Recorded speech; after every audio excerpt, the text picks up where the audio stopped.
आई कि आज चर्चा तो बिहार चुनावों पर ही होगी, लेकिन खास तौर पर नीतीश कुमार पर होगी। कल 71 सीटों पर 16 जिलों में पहले दौर का मतदान बिहार में होना है। 3 बार मुख्यमंत्री रह चुके नीतीश कुमार, लेकिन लगातार पिछले कुछ दिनों से रैलियों में अपना आपा खो रहे हैं। कई बार गुस्सा करते नजर आ रहे हैं और सवाल ये उठ रहा है कि आखिर गुस्साए हुए, झुंझलाए हुए नीतीश कुमार अपना आपा क्यों खो रहे हैं, निजी अटैक क्यों कर रहे हैं। ये रिपोर्ट फिर चर्चा की शुरुआत। यहाँ पर ये सब हल्ला मत करो। तुमको अगर वोट नहीं देना है मत दो।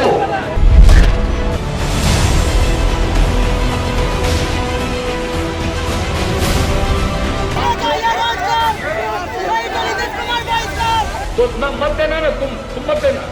तुम 15-20 लोग हो। किस तरह का काम किया करोगे तो जिसके लिए कर रहे हो उसी को नुकसान होने वाला है, जान लो। वापस जाए नीतीश कुमार। किसी को चिंता है 8-8, 9-9 बच्चा बच्ची पैदा करता है, क्या मालूम है किसी को? हमारी माँ की मर्यादा को वो ठेस पहुंचाने का काम कर रहे हैं नीतीश कुमार जी। सच्चाई बोलना अगर अपमान है तो ठीक कर दिया अपमान, लेकिन सच तो बोलेंगे। पहले फेज की वोटिंग से पहले बिहार पूछ रहा है, नीतीश कुमार को गुस्सा क्यों आ रहा है? क्यों बिहार के सुशासन बाबू बात बात पर भड़क रहे हैं? क्यों इतनी बौखलाहट और झुंझलाहट कि चौथी बार सत्ता की दौड़ में शामिल हुए मुख्यमंत्री विरोधियों पर निजी हमले कर रहे हैं? बेटी पर भरोसा ही नहीं, कई बेटियां हो गई तब बेटा हुआ। और आप सोच लो कैसा बिहार बनाना चाहते हो, ऐसा ही बिहार बनाना चाहते हैं। अगर यही लोगों का आदर्श है तो समझ लीजिए बिहार का क्या बुरा हाल होगा। कोई पूछने वाला नहीं रहेगा, सब का सब बर्बाद हो जाएगा। हाजीपुर के महनार की रैली में नीतीश कुमार ने लालू का नाम नहीं लिया, लेकिन समझने के लिए बाकी भी नहीं छोड़ा कि वो लालू परिवार पर निशाना साध रहे हैं। लिहाजा तेजस्वी ने फौरन पलटवार किया। अगर ऐसी बोली अगर वो बोलते हैं तो कहीं ना कहीं से महिलाओं का जो है मर्यादा जो है उसको ठेस पहुंचाने का वो काम कर रहे हैं। जो डिग्निटी होती है महिलाओं की, हमारी माँ की मर्यादा को वो ठेस पहुंचाने का काम कर रहे हैं नीतीश कुमार। बात सिर्फ लालू के बेटे बेटियों तक सीमित नहीं रही। नीतीश कुमार ने 18 महीने में आरजेडी का साथ छोड़ने की वजह भी बताई। कहा बतौर डिप्टी सीएम उगाही करते थे तेजस्वी। कुछ लोगों को सिखा है कि मेवा चाहिए, मेवा चाहिए, मेवा चाहिए, माल चाहिए, और कुछ लोग इसी चक्कर में अंदर जाते हैं। अभी अंदर कौन है? जो केस चला तो हमने क्या कहा था कि आप एक्सप्लेन कर दीजिए, आपके ऊपर जो आरोप लगा है। एक्सप्लेन करने की स्थिति में नहीं थे, और दूसरी तरफ शुरू किया पुराना गड़बड़ी। थाना वाना से लेकर के हर जगह बाया दाया हमको लगा कि भाई इस तरह से तो हम काम नहीं कर सकते। नीतीश के बयान पर तेजस्वी ने कोई सफाई नहीं दी। तो हमने तो बोला है कि उनका जो भी बोला हुआ वक्तव्य है वो हमारे लिए आशीर्वाद के रूप में है। कैसे अपमान हो गया? सच्चाई बोलना अपमान होता है? तेजस्वी 9वीं फेल है, ये मैं बोलूंगा तो उनका अपमान हो गया। सच्चाई बोलना अगर अपमान है तो ठीक कर दिया अपमान, लेकिन सच तो बोलेंगे। सियासी लड़ाई को निजी स्तर तक पहुंचाने का सफर नीतीश की कई रैलियों से होकर गुजरा। एक दो नहीं, कई ऐसे मौके आए जब बिहार के मुख्यमंत्री ने रैलियों के मंच से अपना गुस्सा जाहिर किया। सबसे पहले मुजफ्फरपुर के कांटी की तस्वीरें देखी। रैली में वोट मांगने गए थे नीतीश, लेकिन आरजेडी और लालू के समर्थन में नारे लगे तो उनका गुस्सा फूट पड़ा। हो तुम 8-10 आदमी और यहाँ हजारों लोग हैं, कोई तुमको कुछ नहीं करेंगे कि अगर कुछ थोड़ा भी करेंगे तो तुमको लाभ मिलेगा। तो ये जान लो यहाँ पर। और जो भी सबक सिखाता है कम उम्र के बच्चे हो। बेगूसराय की रैली में भी आरजेडी समर्थकों ने गुस्सा दिला दिया। वहां तेजस्वी जिंदाबाद के नारे लगे तो नीतीश का गुस्सा आसमान पर जा पहुंचा। लगे हाथ उन्होंने नारे लगाने वालों को नसीहत दे डाली। पूछो, अपने माता से पूछो कि कहीं कोई स्कूल था, कहीं कोई स्कूल बन रहा था, कहीं कोई कॉलेज बना था, जरा पूछ लो। तो मत देना ना, तुम मत देना। तुम 15-20 लोग हो या हजारों लोग हैं। अब छपरा के परसा की रैली की तस्वीरें देखिए। रैली में लालू जिंदाबाद के नारे लगे तो मंच से भड़क गए। यहाँ पर ये सब हल्ला मत करो। तुमको अगर वोट नहीं देना है मत दो। नीतीश की खिसियाहट और झुंझलाहट को अब विरोधियों ने सियासी हथियार बनाना शुरू कर दिया है। नीतीश जी, आप थक चुके हो, आपसे बिहार संभलने वाला नहीं है। तैश में आ गए हैं मुख्यमंत्री जी। सिंहासन जिसका डोल रहा हो ऐसा शासक जब इस प्रकार की अमर्यादित और गलत भाषा का इस्तेमाल करना शुरू कर दे तो आप मान लीजिए कि हार सामने है। हार सामने देखकर नीतीश बाबू बौखलाए हुए। मतदान का काउंटडाउन शुरू हो चुका है। एनडीए जीत के दावे भी ठोक रहा है, लेकिन नीतीश का गुस्सा कई सवाल खड़े कर रहा है। पटना से सुजीत कुमार झा के साथ आज तक ब्यूरो। चर्चा की शुरुआत करते हैं। संबित पात्रा जी, राष्ट्रीय प्रवक्ता भारतीय जनता पार्टी के, हमारे साथ जुड़ गए हैं। नवल किशोर आरजेडी की तरफ से मोर्चा संभालेंगे। अजय आलोक जी, जेडीयू के नेता प्रवक्ता, हमारे साथ जुड़ गए हैं। अभय दुबे कांग्रेस पार्टी से कुछ ही देर में हमारे साथ जुड़ेंगे। अजय आलोक जी, आपके साथ शुरुआत करते हुए, देखिए मुझे पता है कोई भी पार्टी नतीजों के पहले हार या जीत पर सिर्फ दावे कर सकती है, ना कोई जीत पर दावा छोड़ेगा, ना कोई हार को स्वीकार करेगा।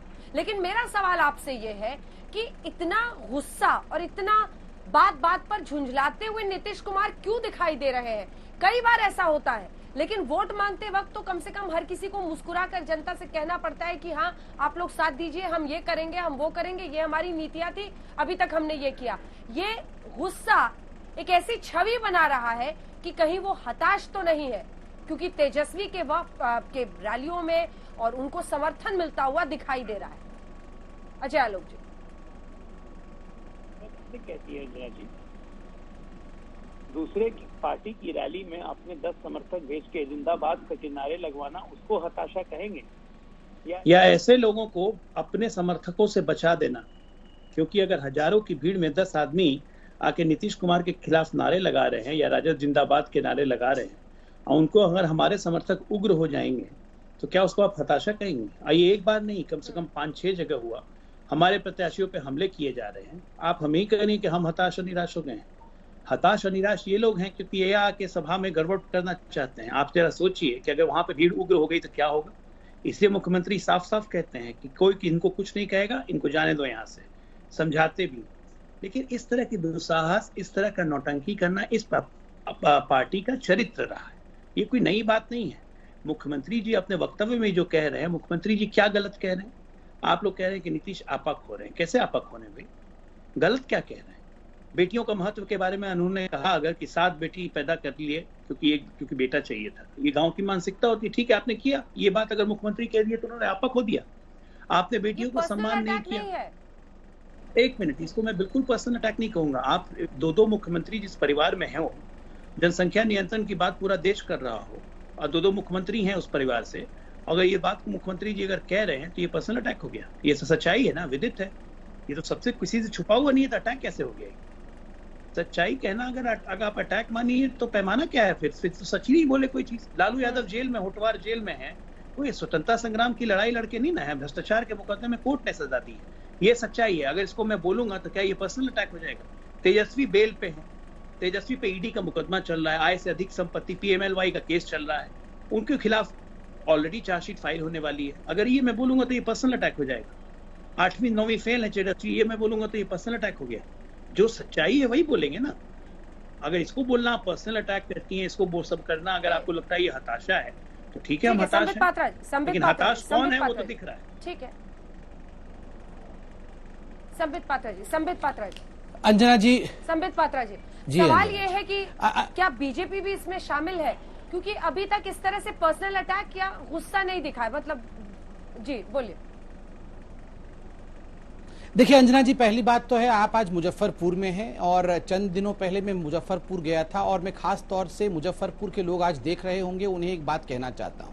आप देख सकते हैं ठीक पीछे मोदी जी खड़े होकर हम सबको आशीर्वाद दे रहे हैं। एक मूर्ति मोदी जी की रखी हुई है, ये मिट्टी की बनी हुई मोदी जी की मूर्ति रखी हुई है। और मुजफ्फरपुर के जो गरीब लोकल वर्कर्स हैं, जब मोदी जी ने ये आह्वान किया वोकल फॉर लोकल, तो उन्होंने ये खिलौने बनाने शुरू किए थे और ये मिट्टी का एक मोदी जी की मूर्ति मुझे उन्होंने गिफ्ट किया था, मैंने ये रखा है। तो मुजफ्फरपुर के सभी निवासियों को और खास करके मूर्तिकारों को मेरा नमस्कार है। देखिए, आपने कहा अभी कि नीतीश जी बौखला गए हैं। मैं बहुत लंबे अरसे से भारत की राजनीति और राजनीतिक व्यक्तित्वों को स्टडी भी कर रहा हूं और आप भी कर रही हैं अंजना जी। नीतीश जी को मैंने कभी आज तक बौखलाते हुए देखा नहीं। एक स्मित हास्य के साथ मंद मंद मुस्कुराते हुए हमेशा वो अपनी बातों को तथ्यों के साथ रखते हैं। कभी भी किसी पे बौखलाते हुए आज तक मैंने देखा नहीं।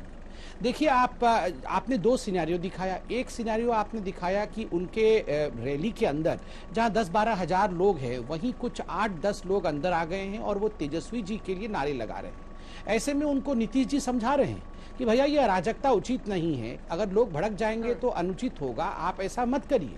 आप इसको कंपैरिजन करिए, अगर यही आरजेडी की और तेजस्वी जी का रैली होता और इसमें नीतीश जी के लोग जाके या मोदी जी के लोग जाके, आप याद करिए पिछली बार चुनाव में मोदी मोदी मोदी कुछ लोगों ने नारे लगाया था, तो उनकी पिटाई कैसे की गई थी?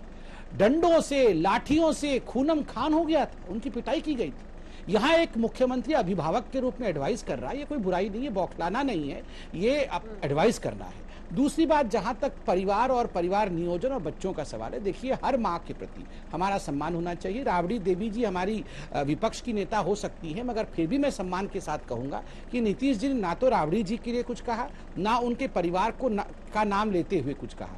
नीतीश जी ने एक मानसिकता कि बहुत सारी एक बेटे के लिए बहुत सारी बच्चियों को हम परिवार में लाते हैं, कहीं ना कहीं एक मानसिकता है, उस मानसिकता से उभरने की आवश्यकता है।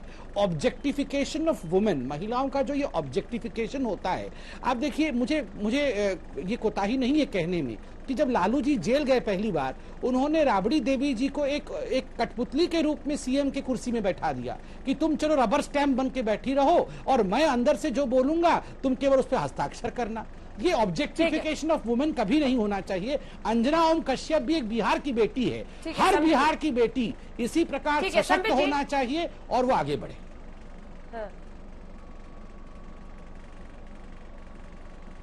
ठीक है संबित जी, आपने कहा कि उन्होंने नाम नहीं लिया लालू प्रसाद यादव उनके परिवार का, लेकिन कॉन्टेक्स्ट क्या था सभी को पता है और इसीलिए हम लोग ये बहस कर रहे हैं, इसलिए इसमें नासमझी किसी को हजम नहीं होगी। लेकिन नवल किशोर जी, दोनों ही बातें हैं और ये भी सच है कि लगातार ऐसी कई रैलियां हुई थी पिछले चुनाव में। मुझे याद है 2019 के लोकसभा चुनाव याद है, जब मोदी मोदी के नारे लग जाते थे तो उस पर तिलमिलाहट आरजेडी के नेताओं की दिखती थी।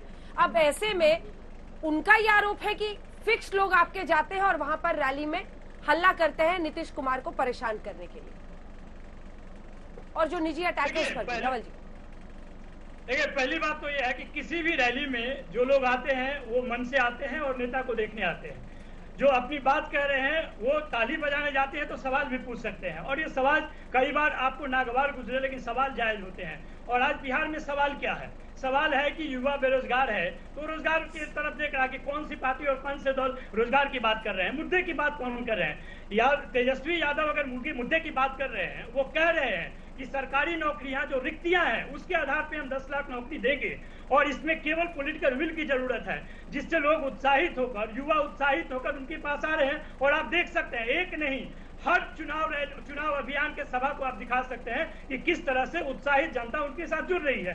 ये वास्तव में नीतीश जी के लिए परेशानी का कारण है, और ये परेशानी का कारण इसलिए भी है कि उन्होंने इन सारी बातों के साथ, इन तरह उत्पत्ति बातों के साथ, उत्पाती बातों के साथ उन्होंने यह भी कहा है कि मैंने पूरा कोशिश कर लिया, उद्योग नहीं लगा, हमने पूरा कोशिश कर लिया, केवल 6 लाख नौकरी दे पाए, हमने पूरा कोशिश कर लिया लेकिन मुजफ्फरपुर में बच्चियों को बचा नहीं पाए, हम पूरा कोशिश कर लिए लेकिन सृजन घोटाले नहीं रोक पाए। प्रधानमंत्री 2015 में जो 33 घोटाले दिए थे, गिनाए थे, उसके अलावा 27 घोटाले हो गए, 7 घोटाले, 20,000 करोड़ का घोटाला हो चुका है। ये सारा चीज दिखाता है कि वो मानसिक, शारीरिक और अब मनोवैज्ञानिक तौर पे भी वो थक चुके हैं। इसलिए सत्ता परिवर्तन जो है वो दिख रहा है, और बिहार में लोकसभा चुनाव हारने के बाद 2 महीने गायब रहे, अब गए नीतीश जी।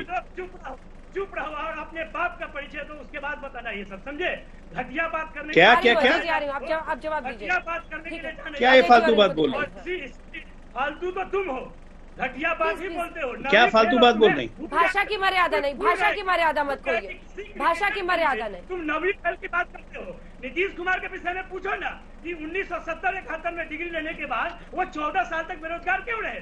1985 में पहली बार चुनाव जीते। ये मानसिक संतुलन ये लोग खो चुके हैं, क्या डिबेट करेंगे? अरे घटिया बात करते हो तुम, ये बात मान लो और तुम्हें मानसिक संतुलन खो चुका है। ये पढ़ाते हैं दिल्ली यूनिवर्सिटी में, समझ जाइए इनका स्तर क्या है, क्या शिक्षा देते होंगे ये स्टूडेंट्स को। बोलिए प्लीज, प्लीज एक सेकंड, क्या क्या होता है सब जानता है। एक सेकंड, जिस तरह का लफ्ज बोलते हो नवल तुम्हारे किशोर लिए जी, यही जवाब है। नवल किशोर जी, आप देखिए तुमको अब बोलिए शब्दों कि के जिस तरह का इस्तेमाल बात से जिस तरह का नहीं, बात अब बोलते हैं उनका जवाब नहीं है। मैं दोनों को उनसे बोल रही पूछे हूँ, कि- लेकिन आपने तू तड़ाक और घटिया जैसे शब्द इस्तेमाल कर रहे हैं। आप सभी से कह रही हूँ, भाषा की मर्यादा रखिए। देखिए सिर्फ बिहार नहीं, पूरा देश देख रहा है, और आप लोग तो युवाओं को पढ़ाते हैं, आप लोग ऐसी भाषा कैसे बोल सकते हैं? कम से कम संयम रखना जरूरी है। कैसे संस्कार दे रहे हैं युवाओं को? संस्कार आप अच्छे संस्कार दे भूल रहे गए। आप बताओ ना क्या संस्कार पाया है? नवल डोनेशन जी। के डॉक्टर क्या बोलोगे तुम? आपसे तो अच्छे ही संस्कार है नवल यादव जी। नवल जी ऐसे क्या कर संस्कार रहे हैं? दिल्ली आप यूनिवर्सिटी में तेजस्वी देंगे यादव तो ने दिल्ली कहा कि यूनिवर्सिटी उनकी दूषित कई हो हर बात को जाएगी। मैं आशीर्वाद मानता हूँ, और आप बेवजह का तमतमा रहे हैं। अच्छा आलोक जिस तरह का बात करते हैं इनको तेजस्वी जवाब यादव ने ऐसा कहा ही कि मिलना जो चाहिए। नीतीश बाबू कह रहे हैं उसको मैं आशीर्वाद दूंगा। बिल्कुल सही बोले हैं, लेकिन इनको जिस तरह का भाषा ये समझते हैं वैसी भाषा बोलना पड़ेगा ना। ये बात आपकी भाषा तो बहुत अपना अच्छी तमतमा रहे है। हैं। हाँ, आपकी भाषा दिख रहा है जनता को। अंग्रेजी में कहावत है, more loyal than the king. अंग्रेजी में कहावत है sir, more loyal than the king. आप वही चरितार्थ कर रहे हैं। इसमें कहा जाता है कि राजा से भी ज्यादा उनके जो लोग हैं वही हल्ला मचाए। सुनिए सुनिए सुनिए सुनिए सुनिए। बीएसपी, लोजपा, भाजपा, जदयू के जाने वाले लोग लॉयल्टी सिखाएंगे। अजय आलू कौन से दल में नहीं गए हैं बताइए ना। वो अपने माता पिता का भी परिचय दे दें, किन किन दलों से चुनाव लड़े हैं, क्या लॉयल्टी की बात करेंगे। ही do not have minimum courtesy जो इस बिहार राज्य के आपके लिए कोई कर्टसी दे सकता है क्या? आपको आपके छात्र कर्टसी तो देते ही नहीं होंगे। आप क्या बात कर रहे हैं? आप हैं कौन? दिल्ली में बैठ के यहाँ पे आपको कोई पहचानता भी है? हाँ, तेजस्वी भक्ति करके कुछ नहीं मिलेगा। यही संस्कार देते हैं क्या दिल्ली यूनिवर्सिटी में बैठ के? यूनिवर्सिटी में तो तुम्हारा एडमिशन नहीं दिल्ली यूनिवर्सिटी में यही पढ़ाते हैं क्या आप? यही ज्ञान देते हैं? एडमिशन नहीं हो सकता है। डोनेशन से डॉक्टरी पढ़े होगे और जो दिल्ली यूनिवर्सिटी में यही ज्ञान देते हैं क्या पढ़ाने के लिए? आपके शिक्षा का स्तर दिख रहा है। हो गया, आपके शिक्षा का स्तर दिख रहा है, समझे? उतना है कि तुम्हारे गया बिहार पानी में, गया मुद्दा पानी में, गया चुनाव पानी में। आप लोग आपस में भिड़ते रहिए, पर्सनल अटैक करते रहिए। पर्सनली आप लोग ऐसा करते हैं। आप लोग सर इस शो खत्म होने के बाद फोन पे आपस में लड़ लीजिएगा जी भर के। पर्सनल अटैक मत कीजिए ना सर। ना किसी को रुचि है आपकी पर्सनल सोच में, ना उनकी रुचि में। बिहार की बात हो रही है और नेताओं की जो तौर तरीकों है उस पर बात हो रही है। प्लीज उस पर आइए। आप दोनों से मेरा निवेदन है। अभय दुबे जी भी हमारे साथ जुड़ गए। अभय दुबे जी सवाल ये है कि देखिए हर तरफ से पर्सनल अटैक होता है ना, और ये कोई नहीं इनकार सकता कि चाहे वो प्रधानमंत्री हो, बीजेपी के तमाम नेता हो, हर नेता ने उनके राजनीतिक सफर के हर स्तर, हर पड़ाव पर जबरदस्त हमला किया है। हर तरीके का प्रहार हुआ है, अब शब्दों का इस्तेमाल हुआ है। और वही एक बार अब नीतीश कुमार तो ये कह रहे हैं और उनकी पार्टी की तरफ से, और संबित पात्रा जी भी समझा रहे हैं कि उनका अर्थ ये नहीं था कि वो लालू प्रसाद यादव या राबड़ी देवी पर बोल रहे थे, वो इन जनरल जवाब दे रहे थे। आप संतुष्ट हैं इससे? क्या लगता है? अंजना ओम कश्यप जी देश की सबसे संवेदनशील और मूर्धन्य पत्रकार है। मैं आज बहुत पीड़ा में और व्यथित हूं। आज सारी मर्यादाएं नीतीश कुमार जी ने लांघ दी। सिर्फ मैं उन वक्तव्यों की बात नहीं कर रहा जो उन्होंने दिए हैं। आज जो कुछ घटित हुआ है बिहार में वो आजाद हिंदुस्तान के इतिहास में कभी नहीं हुआ। मुंगेर में जो माता दुर्गा के धर्मावलंबी थे उनके सीने पर गोलियां दाग दी नीतीश बाबू आपने। आप तो गृह मंत्री भी हैं। उनका कसूर क्या था? उनका कसूर सिर्फ इतना था कि वो हिंदू विधि विधान से माता दुर्गा का विसर्जन करना चाहते थे। एक 16 साल का मासूम अनुराग कुमार को तो मौत के घाट उतार दिया और 6 गंभीर हैं। वो वीडियो आप देख लेंगी तो रूह कांप जाएगी। इतनी बर्बरता पूर्वक पुलिस ने मां बहनों बच्चियों को जो मां दुर्गा की प्रतिमा की रक्षा के लिए बैठ गई थी उनको इतनी बर्बरता से मारा है जिसकी कल्पना नहीं की जा सकती। इस अधर्मी सत्ता को एक क्षण भी रहने का अधिकार नहीं है। मैं आपसे हाथ जोड़कर विनम्रता पूर्वक विनती करता हूं कि एक बार आज तक पर वो वीडियो जरूर दिखाइएगा ताकि भारतीय जनता पार्टी और नीतीश बाबू का चेहरा आज बेनकाब हो जाए। मैं व्यक्तिगत रूप से भी बहुत व्यथित हूं। नीतीश बाबू, हमने बहुत सुशासन का राग सुना, लेकिन प्रधानमंत्री जी आपके बारे में क्या कह रहे हैं एक बार तो ध्यान पूर्वक सुन लेते।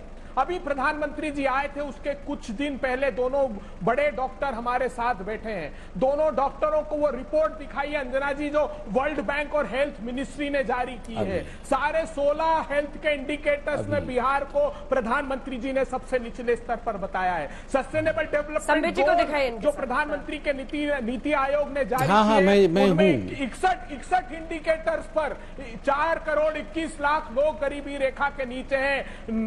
अजय आलोक जी, कृपया ध्यान दीजिए क्या बदहाली आपने कर दी। 13.6% ग्रॉस एनरोलमेंट रेशो, 80 लाख बच्चों को उच्च शिक्षा से आपने वंचित कर दिया। आपने क्या दोनों जवाब कर दिया। आप कहते हैं पर कैपिटा इनकम, अरे पर कैपिटा इनकम भी हिंदुस्तान में सबसे नीचे है। मैं आपसे आखिरी विनंती करना चाहता हूं अंजना ओम कश्यप जी, आप भी बिहार की माटी से आती हैं, एक बार वीडियो चलाइएगा। इतना दुर्दांत तरीके से, इतना विभत्स दृश्य है। वो मां बहनों को 200 पुलिस के लोग नीतीश बाबू के निर्देश पर, क्योंकि वो गृह मंत्री भी है, मार रहे हैं बर्बरता पूर्वक। पूरा देश देखे कि हिंदू भक्तों का क्या हाल किया भारतीय जनता पार्टी और नीतीश बाबू की सरकार ने। सचमुच में तुम खलनायक अब आप रिपीट कर रहे हैं। सिर्फ मुखौटा है, अभिनय में महा छलावा है, अभियान बहुत ही छोटा है। चलिए, ये अगर शांत हो जाए, ये पीड़ा में है इसलिए मैं इनके ऊपर चिल्लाना नहीं चाहता हूं, मगर देखिए दो बातें इन्होंने मुंगेर के विषय में बोला। मुंगेर में जो वीडियो में देखा गया है, दुर्गा प्रतिमा को विसर्जित कर रहे जो लोग जा रहे थे, उनके ऊपर जो लाठीचार्ज हुआ है, वाकई वो दृश्य देखकर दुख होता है, इसमें कोई दो मत नहीं। मुझे भी बहुत तकलीफ हुई कि इस प्रकार भक्तों को नहीं मारना चाहिए।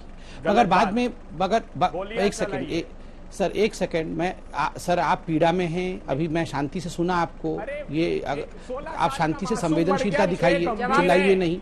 ये कांग्रेसियों की दिक्कत यही है, ये मैं उत्तर दे रहा हूँ, सुनते नहीं है, ये नॉन स्टॉप चिल्लाते हैं। देखिए अभी कह रहा हूँ, आप मुझे बोलने देंगे तभी तो कहूंगा। कैसे कहूंगा अभय जी, भगवान सारी नैतिकता की मर्यादा इनको सद्बुद्धि दो जरा। अभय जी मैं उत्तर दे रहा हूँ ना।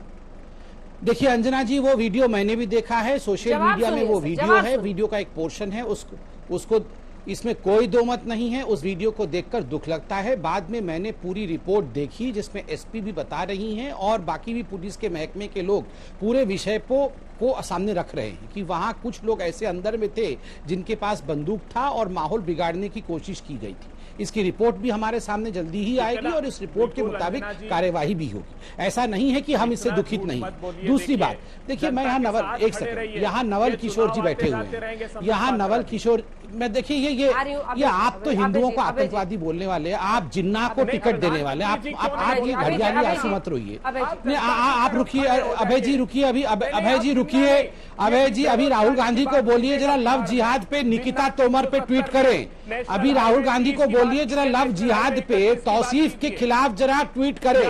राहुल गांधी जाके तौसीफ से मिलेंगे थोड़ी देर के बाद, देखिएगा अभी तौसीफ से मिलने जाएंगे थोड़ी देर बाद। राहुल गांधी जेल में, अभी जो खबर आ रही है हम लोगों के पास कि राहुल गांधी अभी जाएंगे तौसीफ से मिलने के लिए, दुख जताने के लिए। ये हिंदुओं को आतंकवादी बताने वाले, ये हिंदुओं को आतंकवादी बताने वाले यहाँ आकर घड़ियाली आंसू रो रहे हैं। अरे भैया, जो बोलते थे भगवान राम डज नॉट एग्जिस्ट, जो बंगाल में माँ दुर्गा की प्रतिमा को विसर्जित करने नहीं देते थे, वो आज यहाँ पर आकर नकली हिंदू बने हुए हैं। अरे भैया, फैंसी ड्रेस हिंदू, बैठ जाओ। कितनी भी कोशिश कर लो कि आप हिंदू नहीं बन सकते हो, आप कितनी भी कोशिश कर लो हिंदू नहीं बन सकते हो। इसलिए मैं आपसे रिक्वेस्ट करता हूँ, आप चुपचाप बैठिए, अब चिल्लाना बंद करिए। अब सिंहासन खाली कर दे। चंद्रगुप्त आ गया है। ये राहुल गांधी का नाम चंद्रगुप्त कब हो गया? इसका नाम हर दिन बदल जाता है। ये राहुल गांधी का नाम चंद्रगुप्त कब हो गया? ये चंद्रगुप्त आ गया बोल रहे हैं, मतलब अरे शर्म करो। चंद्रगुप्त मौर्य के नाम के साथ मजाक कर रहे हो? ये चंद्रगुप्त मौर्य जैसे विराट सम्राट के साथ मजाक, चंद्रगुप्त आ गया है। ये राहुल गांधी को चंद्रगुप्त बता रहे हैं। बताइए, ये राहुल गांधी कभी कभी तो लगता है चाइना का गुप्तचर है, चाइना के गुप्तचर को चंद्रगुप्त बता रहे हैं। अरे भैया सुनो, कान खोल के सुनो। राहुल गांधी कभी कभी लगता है चाइना का गुप्तचर, उसको चंद्रगुप्त मत बोलो। अब जरा इनको शांत कर दीजिए अंजना जी, मैं कंप्लीट तो कर लूं। किस तरह से अब ये चुनावी प्रचार जो है ना, वो एक महाभारत में जुबानी जंग में तब्दील हो चुका है और जुबानों के जो तीर चल रहे हैं उसमें भाषा की मर्यादा तार हो रही है। इसीलिए संबित पात्रा जी, जिन मुद्दों पर अभय दुबे साहब ने सवाल पूछा था उस पर अब आप अपना जवाब पूरा कीजिए। उनका कहना है कि जनता का गुस्सा है ये, वो अब आपको कह रहे हैं सत्ता छोड़ने के लिए, ये कह रहे थे। देखिए, दो बातें मैं कहूंगा। पहली बात तो है जनता गुस्से में है या जनता खुश है नीतीश जी से और हमारी सत्ता से, उसका नतीजा तो आप लोगों ने ओपिनियन पोल के माध्यम से दिखा दिया। हमारी स्पष्टता के साथ, बहुमत के साथ हमारी सरकार बन रही है, ये आपका पोल कहता है। कुछ आंकड़े अभी कांग्रेस के प्रवक्ता ने रखा, मैं काउंटर आर्ग्यूमेंट देता हूं। बजट का जो आकार था, आप याद करिए जब 15 साल की सरकार लालू प्रसाद यादव जी की थी, उसकी कंपैरिजन मैं करता हूं हमारे 15 साल से। बजट का जो आकार था वो 23,000 करोड़ का था, वो बढ़ के 2,11,000 करोड़ का हो गया। जीडीपी 3.19% था, वो बढ़ के 11.3% हो गया। कृषि विकास दर, ये क्या गुंडागर्दी, ये अंजना जी, ये अंजना जी, ये किस प्रकार, आप देखिए जंगल राज, ये जंगल राज से डिबेट चलेगा क्या?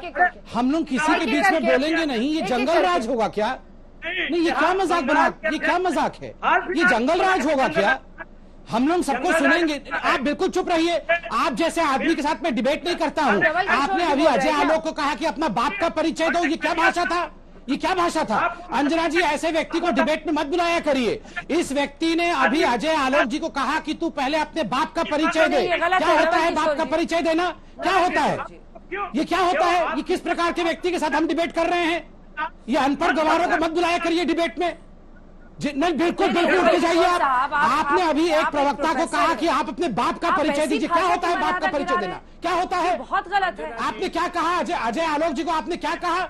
बाप का परिचय दो, उसका अर्थ क्या होता है? अपने बाप का परिचय दो, क्या होता है उसका अर्थ? अनपढ़ गवार आप लोग आते हैं यहाँ पर डिबेट करने के लिए, बाप का परिचय मांगते हैं आके। मतलब बात करने की तमीज नहीं है और यहाँ पर बातचीत करने आए हैं। पढ़े लिखे लोग नहीं है, यहाँ पर आके बात करते हैं डिबेट में। नहीं, आपने अजय आलोक के पिताजी पर क्या बात किया? आपने क्या बात किया अजय आलोक के पिताजी पे? क्या कहा उनके पिताजी पे? आपके साथी हैं, आप ही उनको बोलिए। नवल किशोर आप ही के साथी हैं, जवाब भी तो सुनना होगा। यहाँ शांति से बैठे हुए हैं, ये मजाक बना रखा है इन्होंने। कैसे जवाब मिलेगा? हमें बोलने नहीं देंगे। मैं यहाँ आंकड़े पढ़ रहा हूँ, मैं फालतू की बात नहीं कर रहा हूँ। और ऊपर से इस प्रकार की भाषा, आप शांति से आंकड़े सुनिए, उसके बाद जवाब दीजिएगा। आप शांति से जवाब सुनिए, उसके बाद चिल्लाइएगा। मैं यहाँ आंकड़े पढ़ रहा हूँ, कोई मजाक नहीं कर रहा हूँ। आंकड़े सुनना पड़ेगा आपको। ये एक पढ़ा लिखा डिबेट है, पढ़े लिखे, ये एक उच्च कोटि के स्तर का डिबेट है, उसका स्तर रखिए। और मैं आंकड़े पढ़ रहा हूँ, आंकड़े पूरा सुनिए, उसके बाद चिल्लाइएगा। ये मजाक मत बनाइए यहाँ पर। अंजना जी, मैं आपसे रिक्वेस्ट करता हूँ, इनकी आवाज कम रखिए। मैं कुछ बहुत महत्वपूर्ण आंकड़े दे रहा हूँ, इन आंकड़े को सुना जाए। बिहार की जनता और मुजफ्फरपुर की जनता इन आंकड़ों को सुने, उसके बाद ये लोग चिल्लाए। मैं खुद मुझे कोई आपत्ति नहीं है, मैं आंकड़े कर रही हूँ। मेरे लिए बहुत मुश्किल है समझ पाना कौन बोल रहा है, कहाँ से बोल रहा है।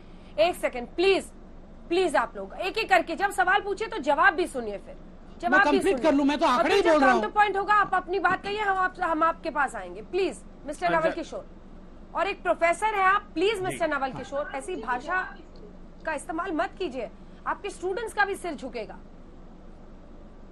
संबित जी, बात पूरी कीजिए। अंजना जी, मैं जल्दी से आंकड़ों को पूरा करता हूं क्योंकि कंपैरेटिव एनालिसिस हो रही थी। जीडीपी लालू जी के समय 3.19% था, जो बढ़ के नीतीश जी के समय 11.3% हुआ। कृषि विकास दर 2.35% था, जो बढ़ के 8.50% हुआ। प्रति व्यक्ति आय 8,000 रुपए मात्र था, जो बढ़ के अब 44,000 रुपीज हो गया है। बिजली की उपलब्धता बिहार में 22% था, जो बढ़ के 100% हुआ है। पक्की सड़क की उपलब्धता 34% था लालू जी के समय, जो बढ़ के 96% हुआ है। आप बताइए, और भी आंकड़े हैं क्योंकि समय की कमी है, मैं ये आंकड़े पढ़ नहीं रहा हूं। आप करप्शन के विषय में बात कर रहे हैं। करप्शन और लालू प्रसाद यादव, करप्शन और राहुल गांधी, ये पर्यायवाची शब्द हैं, पर्यायवाची शब्द हैं। अगर आप कहिएगा करप्शन, अरे गाय भैंस बकरी मुर्गी मुर्गा, इनका चारा तक नहीं छोड़ने वाले लोग आज करप्शन की बात कर रहे हैं। और गांधी परिवार पूरा का पूरा, माँ बेटे जो जिसको देखिए सब लोग बेल पे बाहर है, और ये करप्शन की बात करते हैं। और मैं आज नवल किशोर जी से कहूंगा कि वो माफी मांगे। आज आपने डॉक्टर अजय आलोक जी के पिता पर जिस प्रकार के बातों का प्रयोग किया है, उचित नहीं है, आप माफी मांगे। अंजना जी देखिए, आप जानती है नरेंद्र मोदी जी की सर और श्रद्धेय रामविलास पासवान जी ये रिपोर्ट श्रद्धेय रामविलास पासवान जी ये रिपोर्ट जारी कर गए। अभी एग्रीकल्चर की बात इन्होंने की। हिंदुस्तान में एकमात्र बिहार राज्य है जिसके किसानों की ये दशा है कि प्रोक्योरमेंट सबसे कम 0.08%, 60 लाख मैट्रिक टन गेहूं पैदा हुआ, 5000 मैट्रिक टन खरीदा, मक्का एक दाना नहीं खरीदा। सारे किसान हाई कोर्ट गए हुए भारतीय जनता पार्टी और जेडीयू की सरकार के खिलाफ।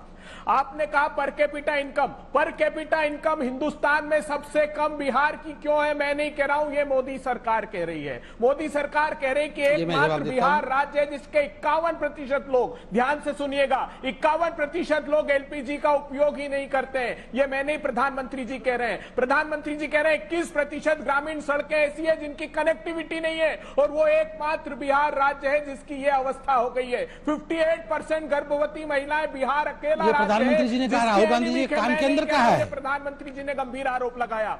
आज नहीं कहा, राहुल गांधी के काम के अंदर कहा है क्या? कहाँ कहा ये सब प्रधानमंत्री जी ने? क्या झूठ झूठ बातें बता रहे हैं? गृह मंत्रालय कह रहे सुनने का साहस रखो, सुनने का साहस रख। संबित पात्रा एक मिनट सुनिए। रणदीप सुरजेवाला सुनने का साहस रख, ये देख रहे हैं पर कैपिटा इनकम है ऐसा। कई ऐसे राज्य हैं जिनकी बहुत बेहतरी हुई। तमिलनाडु देख लीजिए सर, और बिहार में बहुत कम ग्रोथ हुई। और आप देखिए, आप यहाँ पर 15 साल से बिहार में और नीतीश कुमार की सरकार, और यहाँ पर आप भी, आपका दूसरा कार्यकाल चल रहा है। कितना वक्त गरीबी रेखा के नीचे? आप जवाब सुनिए। अंजना जी वाजिब प्रश्न है, इसका मैं जवाब देता हूँ। अंजना जी पहली बात, अभय जी देखिए अंजना जी, आपने तमिलनाडु की कंपैरिजन बिहार के साथ की। मैं चाहता हूं वाकई तमिलनाडु में जिस प्रकार का ग्रोथ हुआ है उसी प्रकार का ग्रोथ बिहार में भी हो। मगर आप याद करिए, जहां तक बिहार का सवाल है, अगर हो ये सुनने को तैयार ही नहीं है तो कैसे होगा बताइए अंजना जी? मैं जवाब ये देखिए, क्या ये सुनने को तैयार नहीं, किस प्रकार जवाब दूंगा? फिर मैं चिल्लाऊंगा इनके बीच में, अच्छा नहीं लगता है। आप सुन लीजिए, फिर जवाब दीजिएगा। ओहो अभय जी, ऐसे एकदम देखिए कैसे भयंकर चेहरा बनाकर चिल्ला रहे हैं। आराम से सौम्य हो जाइए, ऐसे भयंकर चेहरा बना के मत गुस्सा दिखाइए, सौम्य हो जाइए, मेरे से उत्तर लीजिए। हे प्रभु, ऐसे भयंकर चेहरा बना के मत गुस्सा होइए। सुनिए अंजना जी, मैं जरा उत्तर दे दूं इनको। आपने मुझसे एक सवाल पूछा था पर कैपिटा इनकम के बारे में। अंजना जी देखिए, अगर आप तो हंसते हैं, प्रतिमा पर लाठी और गोली चलाने पर भी आप हंस रहे हैं। लोग ट्विटर पर कह रहे हैं कि मुंगेर कौन हंस रहे हैं? मैं हंस रहा हूँ, मैं बोलने की प्रयास कर रहा हूँ, आप बोलने नहीं दे रहे हैं। आप हंस रहे, मैं हंस रहा हूँ, सुन लीजिए। देखिए अंजना जी, आपने पर कैपिटा इनकम के बारे में पूछा। ये तो लोग देखिए, जिस समय तमिलनाडु का पर कैपिटा जिस समय पर कैपिटा इनकम तमिलनाडु में 35,000 प्रति व्यक्ति था, उस समय बिहार का पर कैपिटा इनकम 6,000 रुपए प्रति व्यक्ति था।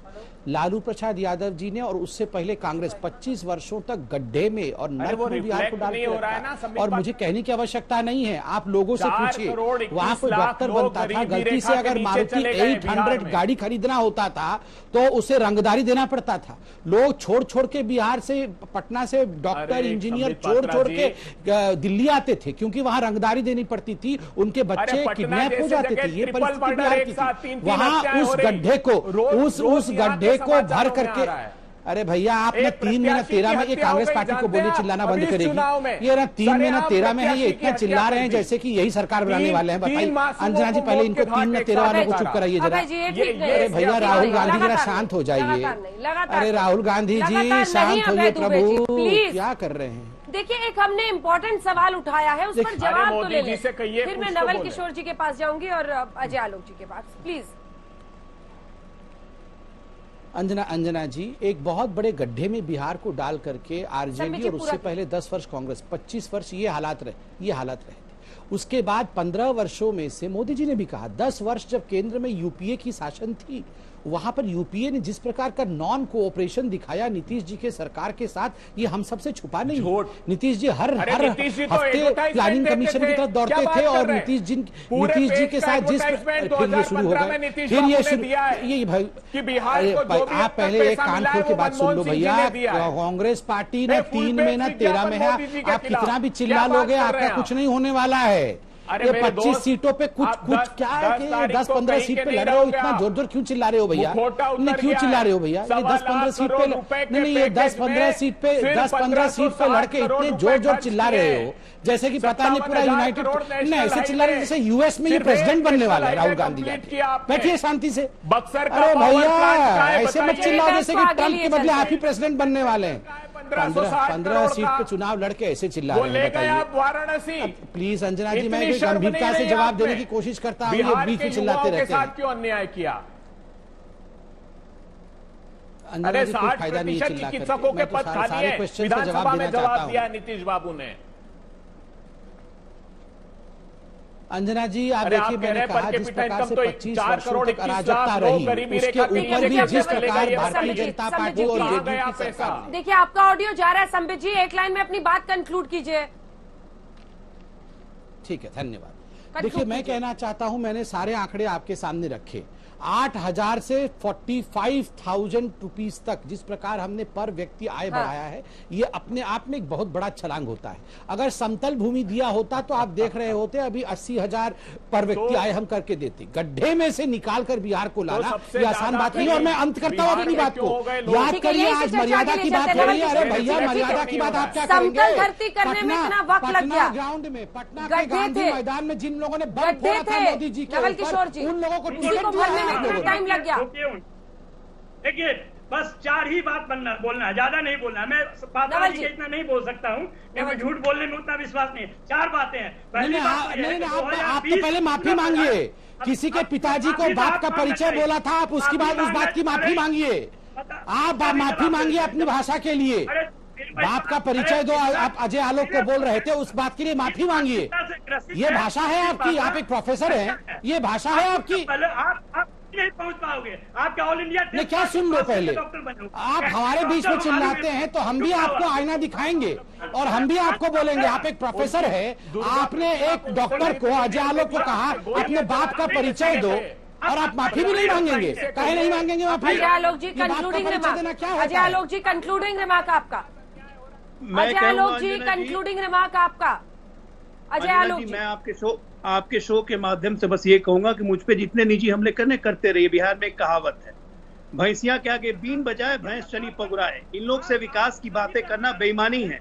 ये लोग लाठी की भाषा समझने वाले, लाठी की भाषा जानने वाले बिहार को फिर उसी राह पे ले जाना चाहते हैं। तो इनके आगे बीन बजा के कोई फायदा नहीं है। मैं कभी उम्मीद नहीं करूंगा कि नवल किशोर जैसा व्यक्ति माफी मांगेगा या अपनी भाषा में सुधार लाएंगे। ये तो उसी स्कूल पहना लालू स्कूल ऑफ फुटवॉर